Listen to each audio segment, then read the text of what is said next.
The old bus creaked to a stop at the bottom of Hillcrest Road, and Sophia stepped off, clutching a wrinkled piece of paper in her hand. She looked up at the winding road that led to the biggest houses in town, houses she'd only ever seen from a distance. The evening air felt cool against her skin as she started walking uphill, her worn sneakers scuffing against the pavement. Sophia hadn't planned to be here tonight. Her mom, Rosa, had been working double shifts at the diner for years to keep their tiny apartment, and recently she'd started picking up catering jobs on the side. When one of the regular servers called in sick for the Harrington party, Rosa had mentioned that her daughter could help. Sophia had jumped at the chance. The pay for one night was more than she'd make in a week at the convenience store. Just don't break anything, her mom had warned, handing her the only white button-up shirt they owned between them. It was slightly too big, and Sophia had safety pinned it in the back to make it look more fitted. Her black pants were from the thrift store, but they looked nice enough in the dim light. As she walked, Sophia rehearsed what the catering manager had told her over the phone. Smile, be invisible.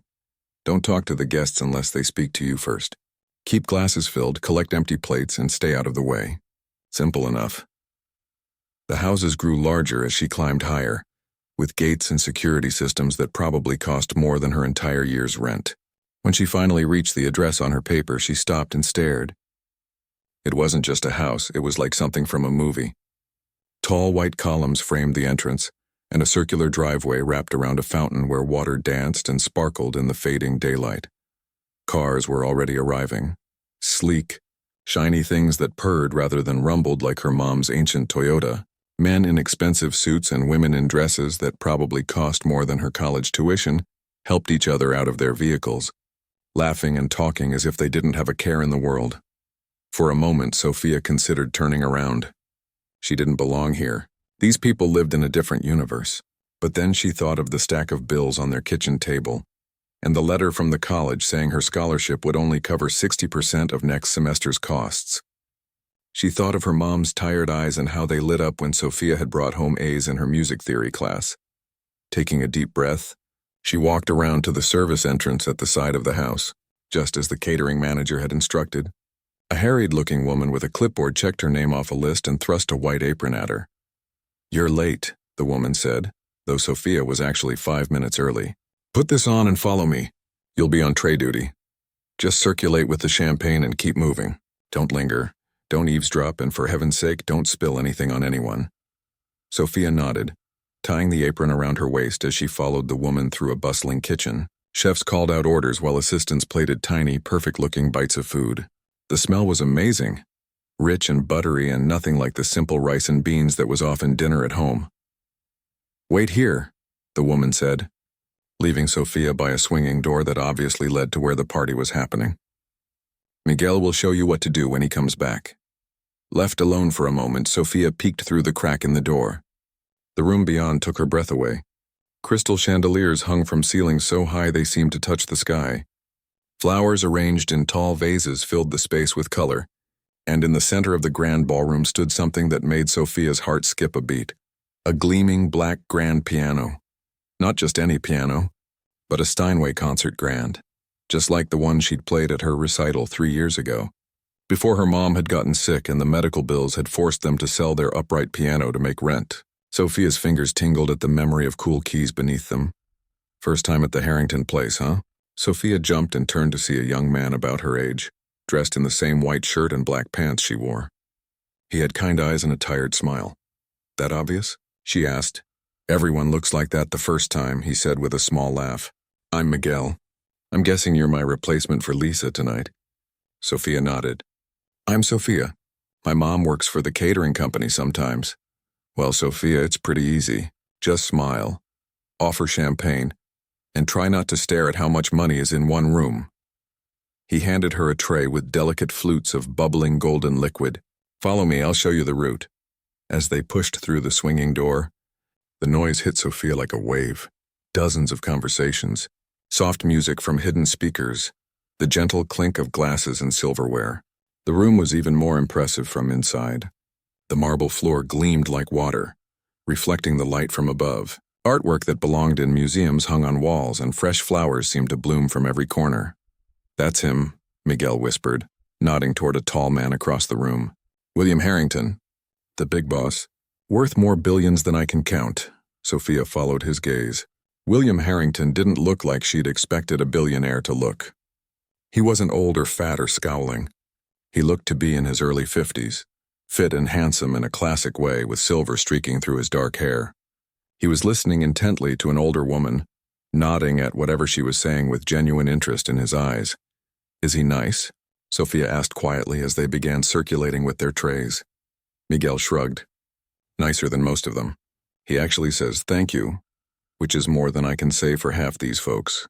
But don't get any ideas, we're basically furniture to them. For the next hour, Sophia moved through the crowd, offering champagne and collecting empty glasses. Most guests took the drinks without acknowledging her, continuing their conversations about vacation homes and stock portfolios as if she were invisible. A few were kind enough to smile or nod, and one older gentleman asked her name and thanked her warmly. The work wasn't hard, but it was strange to be so close to such wealth and yet so completely separate from it. Sophia found herself watching the guests, wondering what it would be like to live without worrying about money. To be able to buy any book you wanted instead of waiting for library copies, to not count every penny at the grocery store, to not have to choose between new shoes and the electric bill. As the evening progressed, Sophia found herself drawn again and again to the piano that sat untouched in the corner of the room. During a lull when most guests were seated for dinner and didn't need drinks, she allowed herself to drift closer to it. The lid was closed, but she could imagine how it would sound in this room with its perfect acoustics. Do you play? The voice startled her. She turned to find William Harrington himself standing nearby, watching her with curious eyes. I'm so sorry, sir, she stammered, taking a step back. I was just looking at the piano, he finished for her, his voice kind rather than accusatory. It's a beautiful instrument. It should be played more often than it is. Sophia nodded, afraid to speak further. She should walk away, get back to work before she got in trouble. So, he prompted again. Do you play? I used to, she admitted, the words escaping before she could stop them. In high school, I had to stop when... She trailed off, not wanting to burden this wealthy stranger with her problems. He nodded as if he understood anyway. Music has a way of staying with us even when the instruments are gone. Something in his eyes looked sad for a moment, but then he smiled. What was your favorite piece to play? The question felt surreal, standing in this palace of a house talking about music with one of the richest men in the country. But his interest seemed genuine. Debussy, she said, Clair de Lune, and some Chopin. My teacher said I had a good touch for the romantics. Something flickered across his face. Surprise, maybe, or recognition. Sir, a woman in an elegant black dress approached them. Senator Collins has arrived and is asking for you. Of course, William Harrington said, turning away. But before he left, he glanced back at Sophia. What's your name? Sophia. Sophia Rodriguez. He nodded once, as if committing it to memory, then walked away to greet his important guest. Sophia watched him go, her heart beating a little faster than normal. She looked at the piano once more before forcing herself to return to her duties, circulating with her tray, filling glasses, collecting empties, but now, as she moved through the crowd, she felt less invisible. One brief conversation had reminded her that beneath the designer clothes and expensive jewelry, these were just people. People who might have once loved music like she did. People who might have dreams they'd had to set aside like she had. The evening continued, a blur of fancy food and flowing drinks. Twice more she caught William Harrington looking her way, though he didn't approach her again. Once she passed close enough to hear him discussing a charity for music education in public schools, and she wondered if their brief exchange had sparked that conversation. As midnight approached and guests began to leave, Sophia found herself wondering if anything would come of their encounter. Probably not, she decided. To him, she was just a server who liked piano music, one forgettable moment in an evening full of more important connections.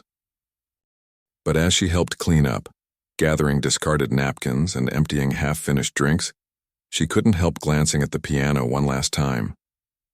For just a moment, she allowed herself to imagine sitting there, playing for a room full of people who actually wanted to listen. Little did she know, that brief conversation had set something unexpected in motion, something that would change her life forever. 2 weeks had passed since the night at the Harrington mansion. and Sophia had almost convinced herself it was just a dream. She was back to her normal life. Morning classes at the community college, afternoon shifts at the convenience store, and evenings helping her mom with dinner or studying until her eyes burned. Today had been particularly rough. Her philosophy professor had announced a surprise paper due Monday. Her boss had cut her hours for the coming week, and worst of all, she'd received another notice from the college financial aid office. Her scholarship wouldn't cover the lab fees for next semester's required science course. It was always something. Just when she thought she'd figured out how to make ends meet, another expense would pop up. "You barely touched your food," Rosa said, watching her daughter push rice around her plate. They sat at their small kitchen table, the overhead light flickering slightly the way it always did. "Not very hungry," Sophia replied, trying to smile. She didn't want to worry her mom. Rosa worked hard enough without having to carry Sophia's problems too. "Is it school? Or that boy from your math class?" Rosa asked, her eyes knowing. Even exhausted from double shifts, she noticed everything. Sophia shook her head. "Just tired and—" She hesitated, then decided to tell the truth. The aid office sent another email. "There's a lab fee they won't cover." Rosa's face fell slightly before she caught herself. "How much?" "It doesn't matter. I'll figure it out." Sophia stood up and took her plate to the sink. "Maybe Mr. Chen will give me more hours next month. You're already working too much. Your studies should come first." Rosa's voice had that firm tone that Sophia had heard all her life, the one that said her mother would work herself to the bone before letting Sophia give up on her dreams. Before Sophia could answer, her phone buzzed. She glanced at it, expecting a text from her study group, but instead saw an unfamiliar number. The message was brief. "Ms. Rodriguez, this is Diane Winters, Mr. William Harrington's personal assistant. Mr. Harrington would like to speak with you about an opportunity. Please call me at your earliest convenience." Sophia stared at the message, reading it 3 times to make sure she wasn't imagining things. "What is it?" Rosa asked, noticing her daughter's expression. "Remember that party I worked? The really fancy one up on the hill?" Sophia handed her mom the phone. "The host wants to talk to me." Rosa read the message, her eyebrows rising. "William Harrington? The businessman? What does he want with you?" "I don't know," Sophia said, taking the phone back and staring at it. "We talked for like 2 minutes about the piano at his house. That's all." "Well, call back and find out," Rosa said, suddenly energetic. "Maybe he needs more servers for another event." The money was good. Sophia nodded, but something told her this wasn't about serving drinks. She stepped into the small living room for privacy and dialed the number with slightly shaking fingers. The woman who answered had a crisp, efficient voice. "Ms. Rodriguez, thank you for returning my call so promptly. Mr. Harrington was impressed by your conversation at his recent gathering and has a proposition he'd like to discuss with you in person. Would you be available to meet at his office tomorrow at 10 a.m.? Sophia's mind raced. She had class at 10, but it was just a review session she could probably miss. "Yes, I can be there," she heard herself say. "Excellent. I'll text you the address and details. Business casual attire is fine. Mr. Harrington looks forward to speaking with you." After the call ended, Sophia stood frozen, trying to process what had just happened. Why would a billionaire want to meet with her? What kind of opportunity could he possibly have in mind? For a brief wild moment, she wondered if he was some kind of creep, but she dismissed the thought. He hadn't given off that vibe at all, and the meeting was at his office, not his home. When she told her mom about the meeting, Rosa's eyes lit up with a mixture of hope and suspicion.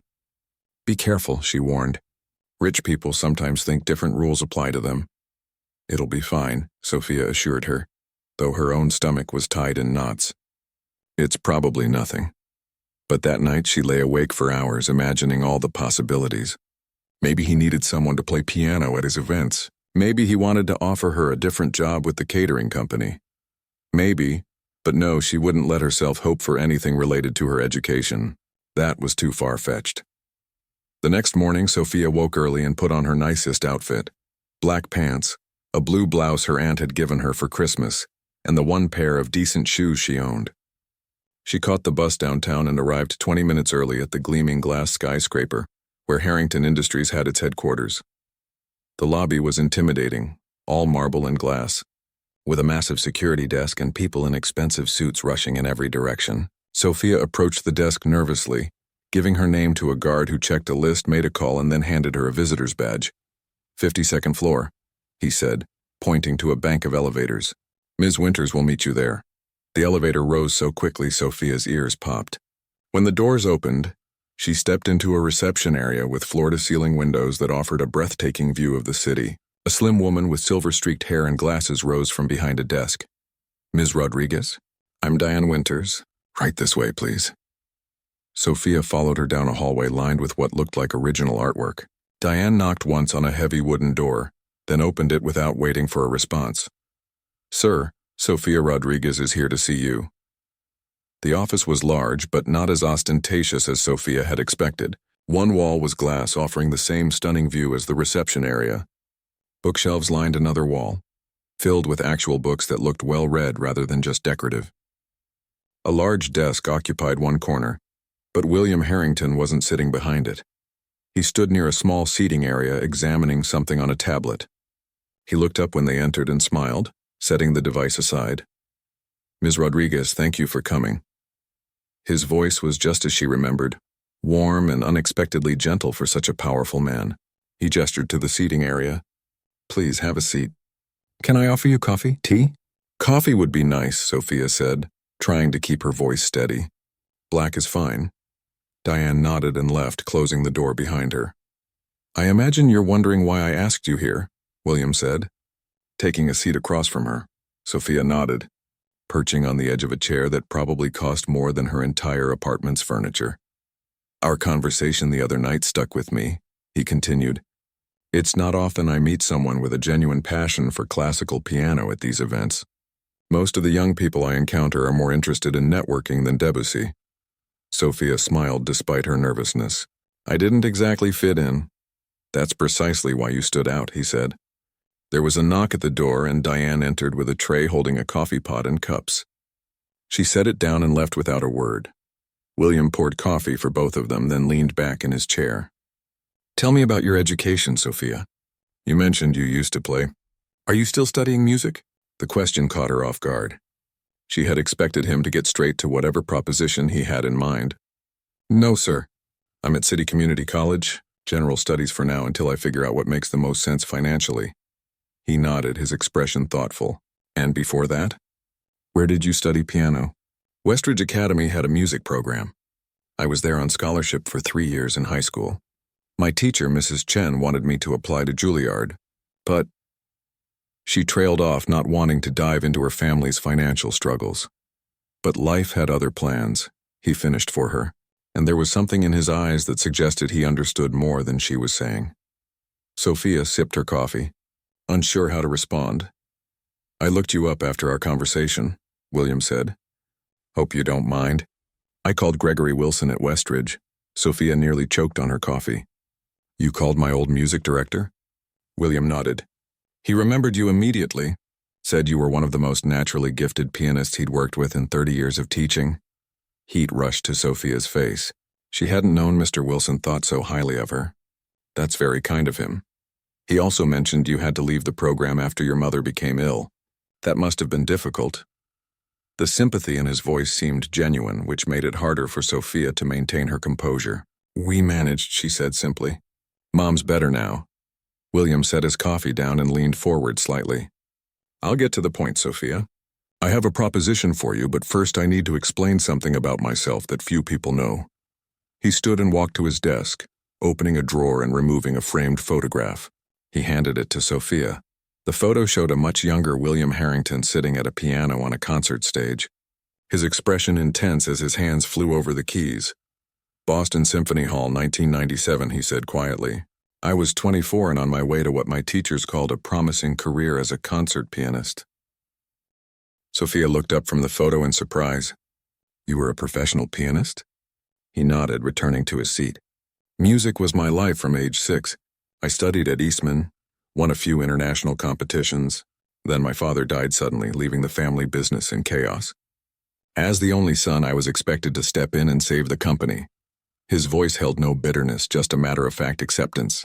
I told myself it would be temporary, just until things stabilized.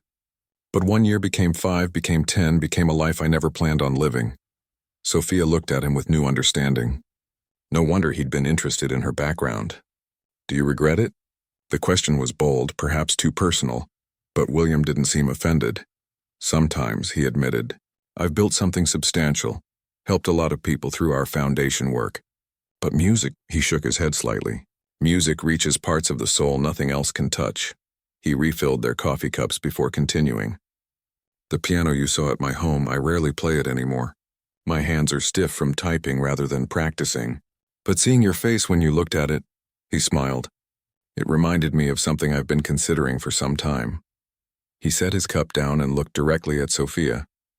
I'd like to establish a new scholarship at the City Conservatory of Music. Full tuition, room and board, supplies, everything. And I'd like you to be its first recipient. Sophia stared at William Harrington, certain she had misheard him. The words hung in the air between them. Full scholarship, everything covered, first recipient. Her coffee cup trembled slightly in her hands. I don't understand, she finally managed to say. Why would you do this for me? You don't even know me. William's expression was thoughtful. Sometimes in life we get glimpses of potential, moments where we can see what might be possible if the right doors open. He leaned forward slightly. I saw that potential in you, in the way you spoke about music. Gregory Wilson confirmed it. But more than that. He paused, seeming to choose his words carefully. 25 years ago, someone could have done this for me, given me a way to keep music in my life while handling my family obligations. No one did. He stood and walked to the window, looking out over the city. I've built hospitals, funded research, established business scholarships. But I've never done anything for music, the thing I loved most. He turned back to face her. Until now, Sophia's mind raced. This had to be a dream or some elaborate joke. Things like this didn't happen in real life, not to people like her. It's very generous, but you have doubts, William said, not as a question, but as a simple observation. That's reasonable. Let me explain the details, and then you can take some time to think about it. He returned to his seat and outlined the scholarship. Not just tuition, but a living stipend, funds for a decent piano, sheet music, master classes, even travel to competitions if her professors recommended it. The only requirements were that she maintain good academic standing and give one recital each year for the foundation's donors. The scholarship will continue for other students. After you graduate, he explained. I'd like your input on selecting future recipients, actually. Who better to recognize that hunger for music than someone who's felt it herself? Sophia's throat felt tight with emotion. It was exactly what she'd dreamed of. A chance to return to music without burdening her mother. But it seemed too good to be true, which made her wary. Why me, though? She asked again. There must be hundreds of talented students out there. Ones with better training, more experience, William smiled. Do you know what separates truly exceptional musicians from merely skilled ones? When Sophia shook her head, he continued. It's not technique. Technique can be taught. It's the ability to make listeners feel something. You have that gift, according to your teachers. He reached for his tablet and tapped the screen a few times before turning it toward her. This is what Gregory Wilson wrote about your final recital performance before you left Westridge. Sophia leaned forward to read the email on the screen. Sofia Rodriguez played Chopin's Nocturne in E-flat major with such emotional depth that there wasn't a dry eye in the auditorium. Her technical skills are strong but still developing. Her interpretive abilities, however, are extraordinary for a student her age. Music isn't just something she plays, it's something she feels in her bones. It's a tragedy that financial circumstances are forcing her to leave the program. Seeing Mr. Wilson's words brought tears to Sophia's eyes. She blinked them back, not wanting to cry in front of this powerful man who was offering her a chance she'd thought was lost forever. There's one more thing, William said, setting the tablet aside. Before you decide, I'd like you to play for me. Sophia's head jerked up. Now? He nodded. I have a piano in the adjacent conference room. Nothing fancy, just a small grand for the occasional event, but it's well maintained. Fear and excitement battled in Sophia's chest. She hadn't touched a real piano in nearly 2 years. She'd practiced finger exercises silently on tabletops, played melodies in her head while falling asleep. But that wasn't the same as actually playing. I'm very out of practice, she warned. I'm not expecting perfection, William assured her. I just want to hear you play. He led her through a side door into a modestly sized conference room. A glossy black baby grand piano sat in one corner, its lid propped open. Sophia approached it slowly, almost reverently, running her fingers lightly over the polished wood. "Take your time," William said, moving to stand by the windows. "Play anything you like." Sophia sat on the bench, adjusting it slightly. She placed her hands on the keys, savoring the cool, smooth feel of them beneath her fingertips. She closed her eyes for a moment, trying to decide what to play. Chopin seemed too obvious after seeing Mr. Wilson's email. Bach would show technical skill but felt too academic for the moment. Finally, she began to play the piece that had been in her heart since she lost her own piano. Beethoven's Moonlight Sonata, first movement. The slow, haunting triplets filled the room, tentative at first as her fingers remembered their way around the keys. A few notes were uneven, her timing occasionally off, but as she continued, the music began to flow more naturally. She lost herself in the piece, forgetting William was watching, forgetting she was in a skyscraper playing on a piano worth more than everything her family owned. There was only the music, sad and beautiful and somehow hopeful despite its melancholy. When the final notes faded, Sophia kept her hands on the keys for a moment, not wanting the spell to break. Then she looked up to find William watching her with an expression she couldn't quite read. "You haven't played in 2 years?" he asked quietly. She shook her head. "Then I'd say Gregory Wilson's assessment was an understatement." He walked closer, his eyes bright with something that looked like excitement. "That was beautiful, Sophia. Raw in places, certainly, but beautiful. With proper instruction and regular practice," he trailed off, then smiled. "Well, I'd very much like to hear you play again in 6 months.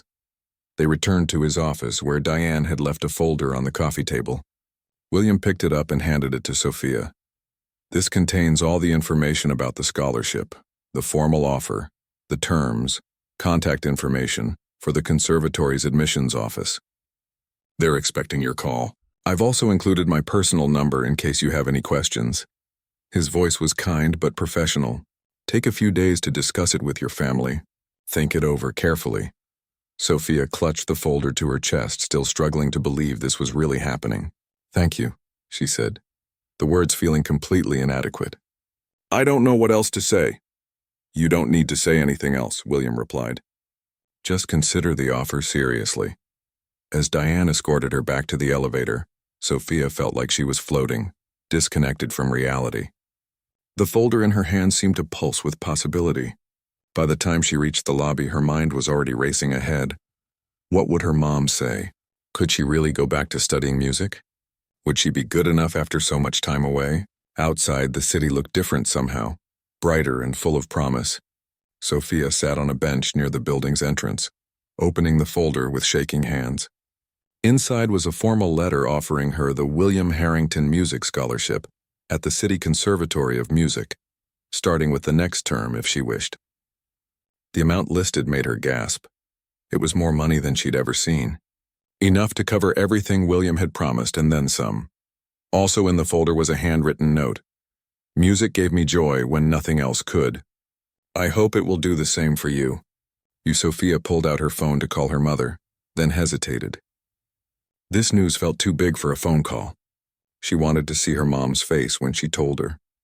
Instead, she texted, "Meeting went well. Coming home with big news. Don't pick up any extra shifts this weekend." As she rode the bus home, Sophia stared out the window, watching the city pass by. The same streets, the same buildings she'd seen 1,000 times, but everything looked different now. A door had opened. No, not just a door, an entire pathway she'd thought was closed forever. Part of her was already mentally packing for the conservatory, imagining herself in practice rooms and theory classes, but another part whispered cautions. What if she wasn't good enough anymore? What if she'd lost too much time? What if this was all some elaborate mistake? By the time she reached her stop, her excitement had become tinged with anxiety. She clutched the folder tightly as she walked the 3 blocks to her apartment building, rehearsing how she would tell her mother. When she opened the apartment door, she found Rosa in the tiny kitchen stirring a pot of beans. Her mother looked up and immediately sensed something had changed. "Sophia, what happened? You look like you've seen a ghost." Sophia set the folder on their small kitchen table and took a deep breath. "Mom, you might want to sit down for this." Rosa wiped her hands on a dish towel and sat, looking concerned. "Is everything okay?" "Everything is..." Sophia searched for the right word. Everything might be amazing. But it's going to sound crazy. She told her mother everything. The meeting with William, his own history with music, the scholarship offer, even playing the piano in his office. As she spoke, Rosa's expression shifted from worry to disbelief to cautious hope. "He wants to pay for everything?" Rosa asked when Sophia finished. "The whole conservatory. And you would study piano again?" Sophia nodded, opening the folder to show her mother the offer letter. Rosa studied it carefully, her brow furrowed in concentration. "What do you think?" Sophia asked when the silence stretched too long. "Is it too good to be true?" Rosa looked up, her eyes shining with unshed tears. I think your father would be so proud right now." She reached across the table to squeeze Sophia's hand. "He always said your music would take you places. So you think I should accept?" "I think we should be careful," Rosa said, ever practical. "Rich people sometimes have hidden reasons for their generosity. But if everything is as straightforward as it seems," she smiled, a full, bright smile Sophia hadn't seen in years. "Then yes, my daughter. You accept and you play your heart out." That night, Sophia lay awake in bed, her mind too full for sleep. Through the thin wall, she could hear her mother on the phone, excitedly telling Tia Lucia the news.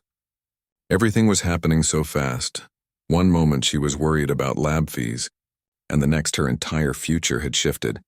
She reached for her phone and pulled up videos of conservatory performances, watching students not much older than herself playing on real concert grands. Soon that could be her. The thought was terrifying and thrilling in equal measure. But one question kept circling back. Why had William Harrington really chosen her? Was it truly just a chance encounter? A lucky moment when her passion for music had caught the attention of someone with the power to help? Or was there something more to it? Some piece of the puzzle she couldn't yet see? 3 months had passed since Sophia's life-changing meeting with William Harrington, and sometimes she still woke up thinking it had all been a dream. But then she'd open her eyes to her small but private dorm room at the City Conservatory of Music, see the electric keyboard William had insisted on getting her for after-hours practice, and remember that it was all wonderfully real. The fall semester was in full swing, and Sophia's days were packed with classes, practice sessions, and assignments. After 2 years away from formal music education, catching up was challenging. Her fingers needed to rebuild their strength and flexibility. Music theory concepts that had once been second nature now required careful review, but she attacked each challenge with determination, often staying in the practice rooms long after most students had left for the day. Today was Friday, and Sophia had just finished her weekly lesson with Professor Ling, the conservatory's most demanding piano instructor. At first, Sophia had been intimidated by the older woman's reputation for reducing students to tears, but over the weeks she'd come to appreciate the professor's exacting standards and occasional, hard-won compliments. "Your Bach is improving," Professor Ling had said today, which from her was high praise indeed. "But your Chopin still lacks the emotional nuance it needs. Listen to these recordings before next week. Pay attention to the rubato." Sophia headed to the library with the list of recordings, her mind already playing through the troublesome passages of the Chopin nocturne she was working on. She was so absorbed in the mental music that she almost bumped into Leo, a fellow piano student who lived in her dormitory. "Whoa, earth to Sophia," he said with a grin, stepping out of her way. "Let me guess, post-Ling zombie state?" Sophia laughed. "Is it that obvious? Your eyes had that 1,000-yard stare all her students get." Leo fell into step beside her. "A bunch of us are heading to Pete's coffee shop to decompress. Want to join?" 6 months ago, Sophia would have immediately declined, calculating the cost of a coffee against her tight budget. Now, though the scholarship meant she didn't have to worry about money, she still hesitated. Social time meant less practice time, and she felt constant pressure to prove she deserved this opportunity. Seeing her hesitation, Leo added, "Come on, even piano robots need to recharge sometimes. Besides, we're all going to quiz each other on music history afterward. Professor Bennett's test is going to be brutal." "Well, when you put it that way," Sophia smiled. "Let me drop these books off first. I'll meet you there." As she stashed her materials in her dorm room, Sophia checked her phone and saw a text from her mom. "How's my famous pianist today? Don't forget dinner on Sunday. Love you," Sophia smiled, texting back a quick reply. Her mom was working fewer hours now, thanks to the small stipend included in Sophia's scholarship that William had insisted was necessary to ensure she could focus on her studies without worrying about home. It wasn't enough for Rosa to quit her job entirely, but it meant no more double shifts and actual weekends off. At Pete's, Sophia found Leo and 5 other conservatory students crowded around a table in the corner. She recognized 2 from her piano classes, while the others studied different instruments. They shifted to make room for her, and Leo pushed a steaming mug in her direction. "We already ordered for you. Hope that's okay." "Thanks," Sophia said, genuinely touched by the gesture. Making friends hadn't been easy. Between her intense practice schedule and natural shyness, she'd kept mostly to herself these first months. But gradually, she was finding her place in this new world. The conversation flowed easily around her. Complaints about difficult professors, jokes about the quirky department secretary who could never remember anyone's name, excited chatter about the upcoming masterclass with a famous visiting pianist. Sophia mostly listened, sipping her coffee and enjoying the normalcy of it all.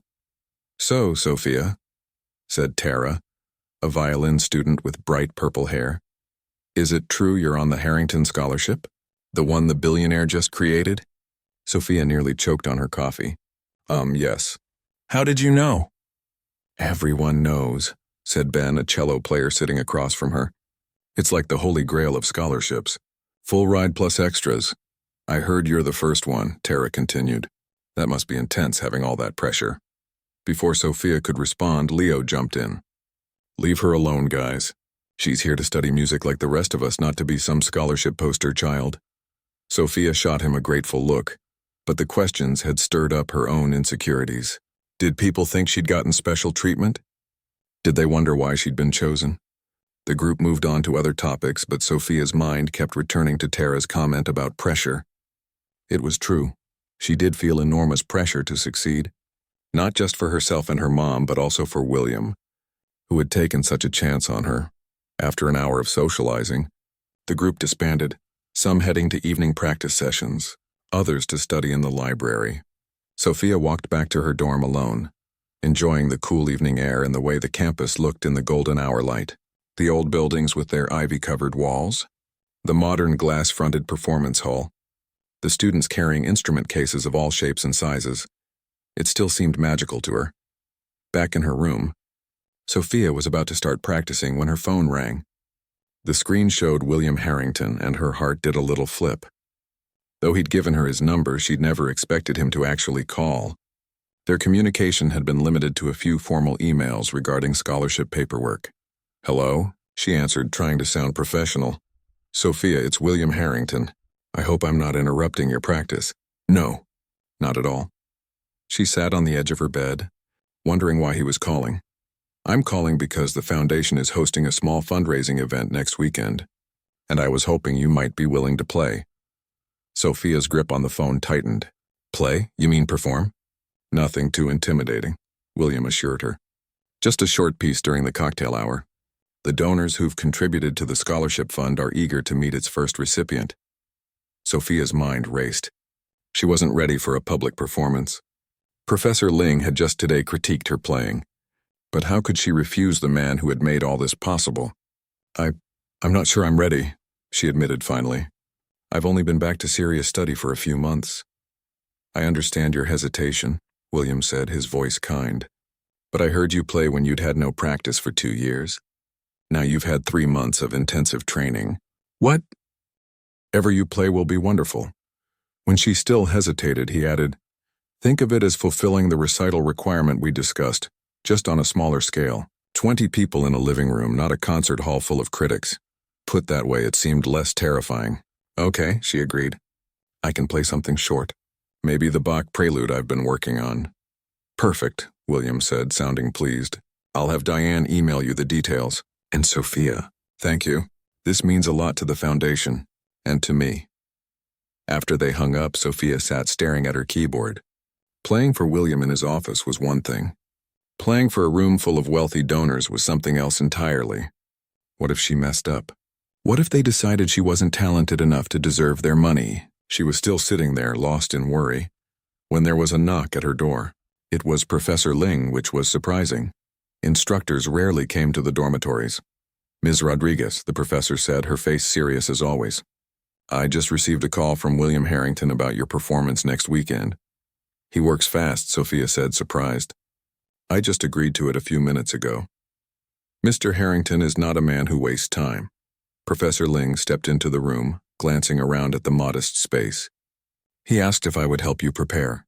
We'll need to select an appropriate piece and polish it to performance level. Sophia blinked in surprise. Extra lessons with Professor Ling? The woman's schedule was so full that students sometimes waited months for an opening. That's very generous, Sophia said. But won't that take up a lot of your time? Professor Ling gave a small, rare smile. Let's just say I owe William Harrington a favor. Be in practice room C tomorrow at 8 a.m. sharp. Bring your Bach and Chopin, but also think about what else you might like to play. After the professor left, Sophia flopped back on her bed, her mind spinning. How did William and Professor Ling know each other? What favor could the famous pianist possibly owe the businessman? Her phone buzzed with an email notification. It was from Diane Winters with details about the fundraiser.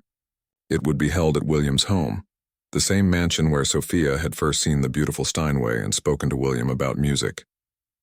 Where this whole journey had begun, attached to the email was a personal note from William. The Steinway is tuned and waiting for you. It's been too long since it was played by someone who truly loves music. Sophia closed her eyes, trying to remember every detail of that piano. Would it feel different to play it now? With 3 months of serious training behind her? Would the wealthy people who heard her understand what she was trying to express through the music? As anxiety threatened to overwhelm her, Sophia remembered something her first piano teacher had told her long ago. Music isn't about being perfect. It's about being honest. Play what you feel, and the right people will hear it. Opening her eyes, she turned to her keyboard and began to play, losing herself in the music as she always did. Whatever happened at the fundraiser, this was why she was here. Not for William or the donors or even for her mom, but for the pure joy of bringing music to life beneath her fingers. Outside her window, the sun was setting over the conservatory campus, painting the old buildings in shades of gold and rose. Inside, Sophia played on, each note a small piece of the bridge between her old life and her new one. The evening of the fundraiser arrived too quickly. For the past week, Sophia had practiced until her fingers ached, working through her chosen pieces with Professor Ling each morning. The professor had been demanding but surprisingly supportive, pushing Sophia to dig deeper into the music than she ever had before. Don't just play the notes, Professor Ling had said repeatedly. Tell the story behind them. Now, as Sophia stood in front of the mirror in her dorm room, she wondered what story she would tell tonight. She smoothed down the simple black dress her mother had helped her pick out for the occasion, a modest splurge from their now less tight budget.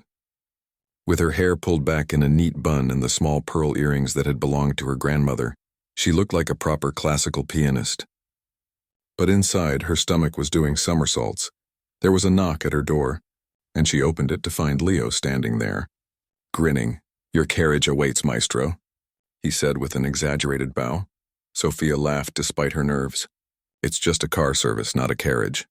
Close enough. Mr. Billionaire is sending a car for you. That's pretty fancy in my book. Leo leaned against the doorframe. You ready for this? Not at all, Sophia admitted, gathering her sheet music and purse.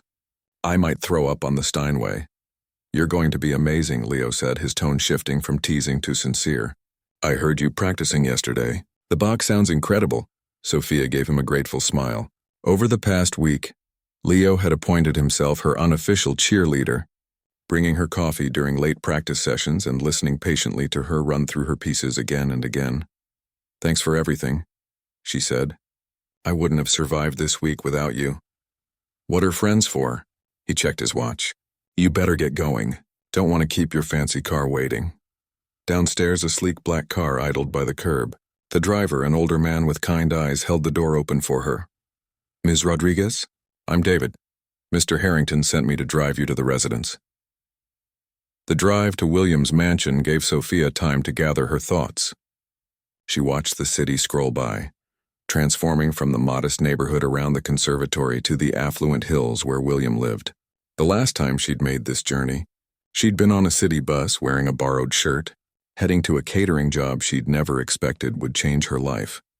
As they pulled into the circular driveway, the mansion looked just as impressive as she remembered. Lights glowed warmly from within, and several luxury cars were already parked nearby. David opened her door and offered his hand to help her out. "Good luck tonight, Ms. Rodriguez," he said with a smile. "Mr. Harrington has been talking about your performance all week." That knowledge did nothing to calm Sophia's nerves. She thanked David and made her way to the front door, which opened before she could knock. Diane Winters greeted her, elegant as always in a simple navy dress. "Sophia, welcome. You look lovely." Diane's professional demeanor softened slightly. "William asked me to take you to the music room first, so you can have some time with the piano before the guests arrive." Sophia followed Diane through the grand entrance hall, past rooms filling with catering staff preparing for the evening. Everything looked different from her perspective as a guest rather than a server. The music room was just as she remembered: high ceilings, perfect acoustics, and the magnificent Steinway grand piano in the center. What she hadn't noticed before were the black and white photographs on the walls, concert halls, orchestras, and in the center, a younger William at various performances. "I'll leave you to get acquainted with the instrument," Diane said. "The guests will begin arriving in about 30 minutes. William will come get you when it's time." Alone with the piano, Sophia approached it slowly, almost reverently. She ran her fingers lightly over the polished surface before sitting on the bench and adjusting it to her height. The keys felt different from the practice pianos at school, more responsive with a richer action. She played a few scales to warm up, then began working through portions of her chosen pieces. Making final adjustments for this particular instrument, she was so absorbed that she didn't notice William enter until he spoke. "It sounds wonderful," he said from the doorway. "The piano has missed being played like that." Sophia looked up startled. William was dressed in a tailored suit, looking every bit the successful businessman. But there was something in his expression as he watched her play, a mixture of nostalgia and pleasure that made him seem more approachable. "I was just getting used to the touch," she explained. "It's an amazing instrument." William walked into the room, his hand trailing along the piano's edge. "I've had it for 15 years. Bought it when I still believed I'd find time to play regularly." He smiled ruefully. "It deserves better than occasional amateur attempts on holidays." "You could still play," Sophia suggested. "Professor Ling says it's never too late to return to music." William looked surprised. "You've been working with Catherine Ling? She's one of the best." "She's terrifying," Sophia admitted with a small laugh, "but amazing. She mentioned she owed you a favor." A shadow of something, sadness, regret, passed over William's face. "Catherine and I were at Eastman together. She went on to the career I might have had." He shook his head slightly, dismissing the thought. "But tonight isn't about the past. It's about the future, your future and the future of other students who will benefit from the scholarship." He checked his watch. "Our guests are arriving. You'll play in about an hour, after everyone has had a chance to mingle and have a drink. Just 1 or 2 pieces, whatever you're comfortable with. These aren't critics, just people who love music and want to support young artists." Sophia nodded, suddenly feeling the weight of responsibility. This wasn't just about her performance. It was about proving to these wealthy donors that their money was well spent, that the scholarship program should continue. "I won't let you down," she promised. William's expression softened. "You couldn't just play from your heart? The way you did that first night." He led her to a small sitting room adjacent to the main gathering space, where she could wait comfortably until it was time to perform. Through the doorway, she could see elegantly dressed people arriving, accepting drinks from servers circulating with trays. With a jolt, she recognized Miguel, the server who had shown her the ropes that first night. Their eyes met briefly, and he gave her a surprised smile and thumbs up before continuing with his work. From her quiet corner, Sophia observed the guests, distinguished-looking older couples, younger professionals in designer clothes, a few people she recognized from magazine covers and news reports. She felt out of place among such wealth and influence, yet the scholarship had given her a reason to be here, a purpose beyond serving drinks. Her mother arrived, escorted by Diane. Rosa looked beautiful in a simple dress Sophia had never seen before, her hair styled and makeup carefully applied. Seeing her mother in this setting, accepted, welcomed, not as staff but as a guest, filled Sophia with a complex mixture of pride, gratitude, and determination. Rosa hugged her tightly. "You look so grown up," she whispered. "Your father would be so proud." "I'm scared, Mom," Sophia admitted quietly. "Good," Rosa said, surprising her. A little fear keeps us sharp. But remember, you've worked hard for this moment. You deserve to be here. Before Sophia could respond, William appeared in the doorway. It's time, he said simply, heart pounding. Sophia followed him to the center of the main room, where conversations quieted as William raised his hand. Friends, he began, his voice carrying easily through the space. Thank you for coming tonight. As you know, the Harrington Foundation has recently established a new scholarship program at the City Conservatory of Music. Tonight, I'm honored to introduce you to our first recipient, an extraordinarily talented young pianist who reminds me why music matters so much in our lives. Please welcome Sophia Rodriguez. The polite applause seemed to come from very far away as Sophia made her way to the piano. She adjusted the bench, arranged her music, and took a deep breath. Looking out at the sea of expectant faces, she caught sight of her mother standing near the back, eyes shining with pride. Next to her was Professor Ling, who had apparently been invited without Sophia's knowledge. The professor gave her a small, encouraging nod. Sophia placed her hands on the keys and began to play. She had chosen Bach's Prelude in C major from the Well-Tempered Clavier, a piece that showcased technical precision while remaining accessible to casual listeners. The familiar notes flowed from her fingers, and after a few measures, her nervousness began to fade. There was only the music, the perfect mechanics of Bach's genius creating patterns of sound that had moved listeners for centuries. When she finished the Bach, there was appreciative applause. Sophia had planned to stop there, but something compelled her to continue. Without announcing it, she moved directly into Chopin's Nocturne in E-flat major, the very piece William had mentioned playing in their first conversation, the one she'd been struggling with in Professor Ling's lessons. As she played, Sophia poured everything into the music, her gratitude for the opportunity she'd been given, her memories of practicing on her family's old upright piano before they had to sell it, her hopes for the future that now seemed possible. Her technique wasn't flawless, but her emotional connection to the piece was undeniable. The room fell completely silent except for the music.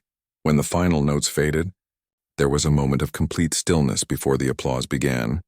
Not the polite acknowledgement from before, but enthusiastic, genuine appreciation.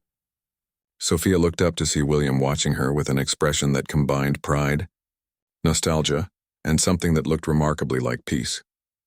Later, as guests approached to congratulate her, Sophia overheard snippets of conversations about increasing donations, expanding the scholarship program, perhaps even funding a recording opportunity for exceptional students. Her performance had accomplished exactly what William had hoped, inspiring others to support young musicians. As the evening wound down, William found her sitting alone by the piano, running her fingers lightly over the keys. You played beautifully, he said, sitting beside her on the bench. Especially the Chopin. Thank you, she said simply. For everything. The scholarship, this opportunity, believing in me when I'd stopped believing in myself. William was quiet for a moment.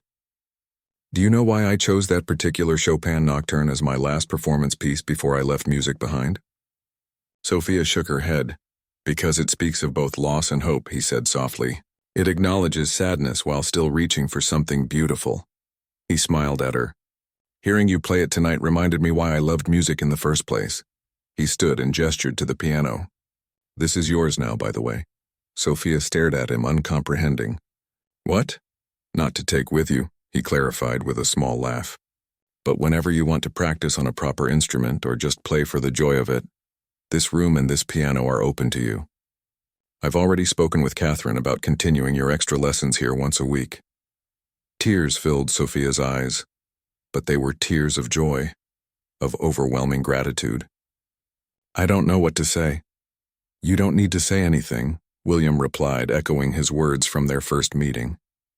Just keep playing. Music saved my life once in a way. Maybe through you it can save others too. As Sophia left the mansion that night, her mother by her side and the memory of the evening's success warming her heart, she knew that her life had been permanently altered by a single brave question asked months ago. One moment of courage had opened doors she never imagined existed, and as the car drove them back to their modest apartment, Sophia began to dream of how she might one day hold the door open for someone else.